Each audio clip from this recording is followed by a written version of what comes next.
Imagina colocar una ofrenda en la cesta de una capilla cualquier domingo por la mañana, junto a todos los demás que están allí contigo. $50, 100, lo que puedas dar. Ahora imagina que ese gesto específico, si fuera registrado e identificado por un obispo, pudiera tratarse como evidencia que contribuye a tu propia excomunión. No una advertencia, no una carta de reprimenda, no una simple prohibición de entrada. Excomunión. La pena más seria que la Iglesia prescribe para una persona bautizada, aquella que separa a alguien del acceso a los sacramentos. Esto no es una hipótesis teórica ofrecida por efecto dramático. Está escrito en un documento firmado hace 2 días, un documento que, además de su argumento teológico, también contiene direcciones específicas de calles. Michael Olson, obispo de Fort Worth, Texas, lo firmó el 14 de agosto. Es una carta pastoral dirigida a cada fiel miembro de su diócesis. El propio título del documento declara su tema de forma directa: el estado cismático y la excomunión de los ministros sagrados de la Fraternidad Sacerdotal de San Pío X y los riesgos canónicos y espirituales para quienes participan en sus celebraciones. El punto de partida es el 1 de julio, cuando la Fraternidad consagró a 4 nuevos obispos en Écone, Suiza.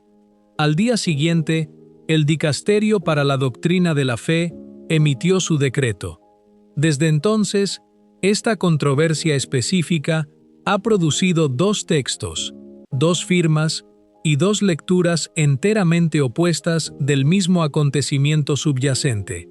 Ambos merecen leerse completos más que resumirse de forma selectiva, así que comencemos por lo que el propio obispo escribió realmente. La dirección de la Fraternidad Sacerdotal de San Pío X consagró ilícitamente a 4 nuevos obispos el 1 de julio de 2026, en una ceremonia litúrgica en Écone, Suiza. Lo hicieron en abierta desafección de la autoridad pastoral y de las súplicas del Papa León XIV, y en violación de la comunión con la única, santa, católica y apostólica Iglesia. El dicasterio ha aclarado que los ministros sagrados de la fraternidad están en cisma, y por tanto deben considerarse cismáticos, y que están sujetos a la pena de excomunión establecida por el Código de Derecho Canónico. Insto a los fieles de la diócesis de Fort Worth a permanecer en comunión con toda la Iglesia Católica y con su cabeza visible en la tierra, y a abstenerse de participar en las celebraciones y actividades promovidas por la fraternidad. El dicasterio ha aclarado también que los ministros de la fraternidad administran los sacramentos de forma ilícita, y que las confesiones y los matrimonios celebrados por ellos son inválidos. Es objetivamente pecaminoso que un católico participe consciente y voluntariamente en una de estas ceremonias, o que reciba los sacramentos de un sacerdote de la fraternidad. La carta luego hace algo que las cartas pastorales casi nunca hacen. Enumera ubicaciones específicas, completas con nombre de calle y número de casa. Nuestra Señora del Monte Carmelo en North Richland Hills. Nuestra Señora de Fátima en Sanger.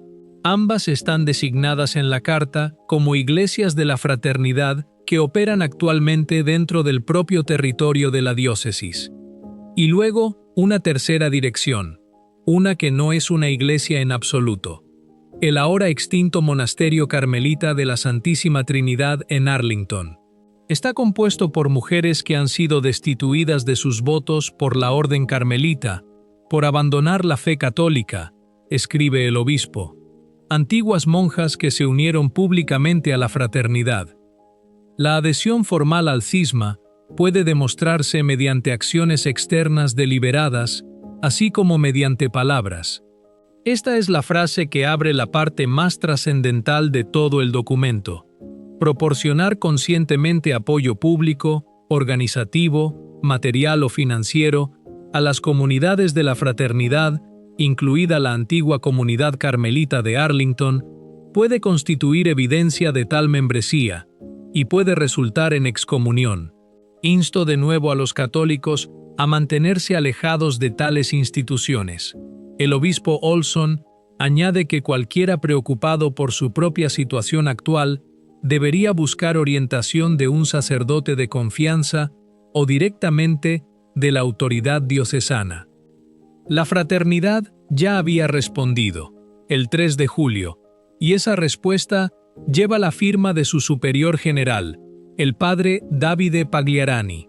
Es una carta dirigida directamente al Papa León XIV. Las excomuniones, escribe Pagliarani, son objetivamente injustas e inválidas. No se limita a impugnar el decreto por motivos procedurales. Lo impugna en su raíz teológica. El argumento subyacente que plantea es uno solo, y tiene casi 40 años. Se llama el estado de necesidad, el mismo principio que el arzobispo Lefebvre invocó en 1988 cuando consagró a 4 obispos sin mandato papal. Según Pagliarani, ese estado de necesidad es aún más evidente hoy de lo que lo era entonces. Las consagraciones, escribe, son una medida extrema tomada para salvar almas en medio de la confusión doctrinal y moral en la que la Iglesia se encuentra actualmente. La fraternidad, insiste, no es más que un medio de permanecer fiel a la Iglesia.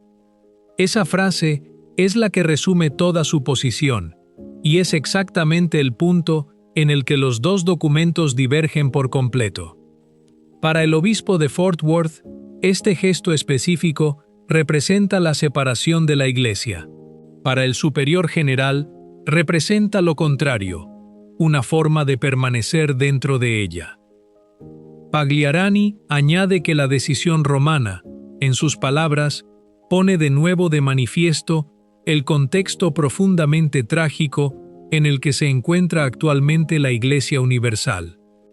Algo que se confunde de forma consistente en el comentario público sobre este tema necesita declararse aquí con verdadera claridad. La fraternidad reconoce a León XIV como Papa. La propia carta de Pagliarani está dirigida específica y directamente a él, y la fraternidad nunca ha declarado vacante la sede de Pedro. Su tesis es distinta del sedevacantismo por completo. Sostiene que en una emergencia genuina es legítimo actuar sin un mandato de Roma para garantizar a los fieles sacerdotes y sacramentos que de otro modo, según su evaluación, faltarían.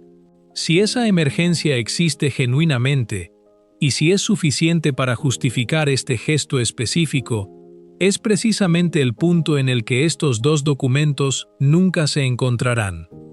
Hay un pasaje en la carta del obispo Olson que merece leerse en su totalidad, porque describe a la fraternidad en términos que la propia fraternidad nunca aplicaría a su propia posición. Lo que está en el corazón del asunto, escribe, es que la fraternidad sostiene que la vida ordinaria de la Iglesia Católica ha permanecido en una confusión doctrinal fundamental desde la conclusión del Concilio Vaticano II en 1965. Argumenta que la fraternidad sostiene que los pontificados de todos los papas posteriores a Pío XII han fallado en su ministerio petrino de confirmar a los fieles en la verdad y la comunión. Esta es su propia caracterización de su posición. Si esto fuera cierto, pregunta Olson, ¿qué concluiríamos sobre la propia garantía de Cristo y sobre la regla ordinaria del Espíritu Santo que trabaja a través de las estructuras establecidas de la Iglesia? Especifica además que la Iglesia ha sobrevivido a papas corruptos, obispos ineptos, decisiones pastorales sin sentido y períodos de profundo colapso moral a lo largo de toda su historia. Las promesas de Cristo, escribe, no permiten la posibilidad de que la obra ordinaria del Espíritu Santo haya abandonado las estructuras visibles de la Iglesia Católica y se haya transferido en cambio a una secta autodenominada y cismática. El documento también contiene un detalle práctico con un peso real. uno que se pierde fácilmente en cualquier resumen breve. Dentro de la propia diócesis de Fort Worth, el misal de 1962 también se celebra en una parroquia que la carta nombra directamente, San Benito en Aslell Avenue. Este detalle importa porque deja claro que la objeción del obispo Olson no es a la misa latina tradicional como tal, puesto que está disponible dentro de su propia estructura diocesana. Esto no es simplemente una cuestión de un deseo de celebrar la misa y los sacramentos según el misal de 1962, escribe Olson. La cuestión, para él, es doctrinal más que litúrgica. Sobre la propia pena, escribe que la excomunión es un castigo medicinal, destinado a llamar a una persona al arrepentimiento, a la reconciliación y a la comunión restaurada. El objetivo de la Iglesia, insiste, no es el rechazo, sino la salvación de las almas. Acojo a cualquiera formalmente alineado con la fraternidad a reunirse conmigo para la reconciliación y la reunificación. La carta se cierra con 3 peticiones de oración específicas, todas suyas, por la reconciliación de quienes han entrado en el cisma, por la paz dentro de su propia diócesis, y por el Papa, por su buena salud y por su perseverancia en el ministerio que Dios le ha confiado. Colocados uno al lado del otro, estos 2 documentos merecen examinarse no simplemente como comunicados de prensa en competencia, sino como 2 marcos teológicos genuinamente distintos que chocan directamente el uno con el otro, cada uno internamente coherente en sus propios términos, y cada uno produciendo conclusiones que el otro considera no meramente equivocadas, sino peligrosas. Comencemos por la afirmación canónica específica que se sitúa en el centro de la carta del obispo Olson, porque es considerablemente más expansiva que la situación canónica que este canal ya ha documentado en la cobertura anterior del propio decreto del 2 de julio. El decreto original del Dicasterio para la Doctrina de la Fe nombraba a 6 obispos específicamente, los 2 que consagraron y los 4 que fueron consagrados, y aplicaba la excomunión automática bajo el canon 1382 a esos 6 hombres solos. El cardenal Burke, entre otros ya cubiertos en esta serie, afirmó explícita y reiteradamente que la pena no podía extenderse en masa a los sacerdotes, seminaristas o fieles laicos de la fraternidad sin una evaluación individual, caso por caso, de la adhesión formal y consciente al cisma, una evaluación que requiere tanto un elemento interno, una colocación consciente del camino de la fraternidad por encima de la obediencia al Papa, como un elemento externo, una participación exclusiva y estable hasta la exclusión deliberada de la vida católica ordinaria. La carta del obispo Olson se desplaza considerablemente más allá de ese marco estrecho. No se limita a advertir a los fieles de no asistir a las misas de la fraternidad, una cautela que este canal ya ha señalado que es ampliamente consistente con lo que la propia Roma ha comunicado. Va más lejos, afirmando que proporcionar conscientemente apoyo público, organizativo, material o financiero, incluyendo explícitamente algo tan ordinario como una donación financiera, puede constituir en sí mismo evidencia de adhesión formal suficiente para desencadenar la excomunión. Esto representa una lectura considerablemente más expansiva de lo que constituye el elemento externo de la adhesión formal que los criterios que este canal examinó en la cobertura anterior de las aclaraciones canónicas del padre Jan Donalik, donde la asistencia ocasional e incluso la participación ordinaria se distinguían explícitamente del compromiso consciente, estable y exclusivo realmente requerido para alcanzar el umbral que la propia Roma estableció. Esto vale la pena nombrarlo con claridad como un punto de tensión genuina, uno que existe independientemente de qué lado de la controversia más amplia de la FSSPX resulte favorecer cualquiera. Si los propios criterios declarados de Roma requieren tanto un rechazo interno consciente de la obediencia papal como un compromiso externo estable y exclusivo con la fraternidad hasta la exclusión deliberada de la vida católica ordinaria, entonces una sola contribución financiera, hecha quizá por un católico que también asiste a una parroquia aprobada, que no ha rechazado al Papa y que no considera a la fraternidad su único hogar religioso, no satisface de forma obvia ninguna de las dos mitades de esa prueba de dos partes por sí sola. La carta del obispo Olson trata tal contribución como evidencia potencial independientemente. Si esa aplicación específica representa un ejercicio legítimo de la propia autoridad pastoral de un obispo diocesano para interpretar y aplicar la orientación general de Roma a las realidades concretas de su propia diócesis, o si representa una aplicación considerablemente más amplia y más severa de lo que la propia nota explicativa del dicasterio realmente establece, es una pregunta canónica real que esta carta plantea, pero no resuelve por sí misma, y merece formularse con honestidad más que pasarse por alto en ninguna dirección. Ahora volvamos a la afirmación histórica y teológica específica incrustada en la propia carta de Pagliarani, porque también merece examinarse con el mismo cuidado crítico, más que desestimarse de forma reflexiva o aceptarse de forma acrítica.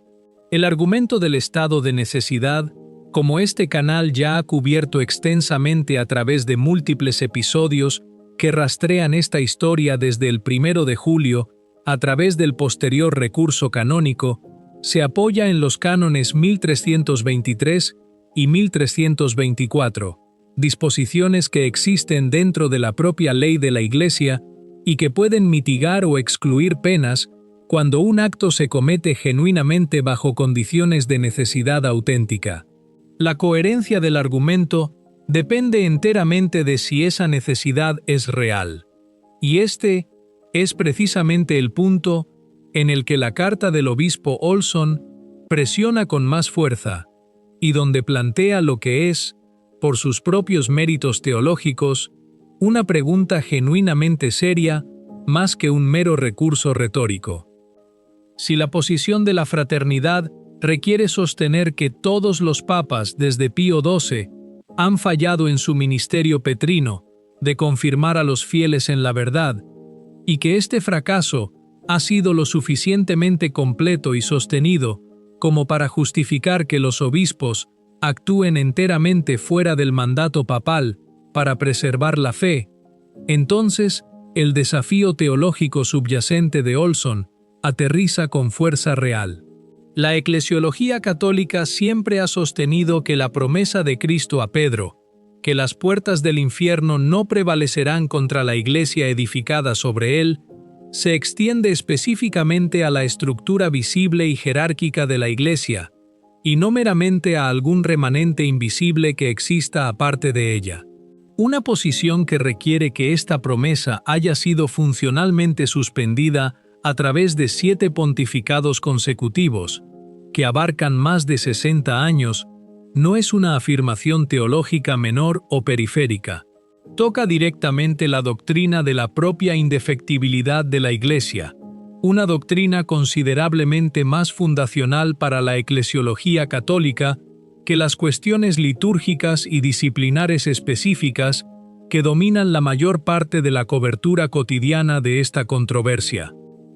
Este es de hecho precisamente la misma tensión que este canal identificó en la cobertura anterior de la propia posición más mesurada del cardenal Burke sobre esta cuestión, donde Burke, aunque criticaba con dureza lo que llamó la severidad contraproducente de Traditionis Custodes, no obstante rechazó explícitamente el marco eclesiológico más amplio de la fraternidad, afirmando con claridad que es inconcebible que 2000 obispos en el concilio y todos los papas desde entonces se hayan equivocado en cuestiones dogmáticas con la excepción de un solo obispo.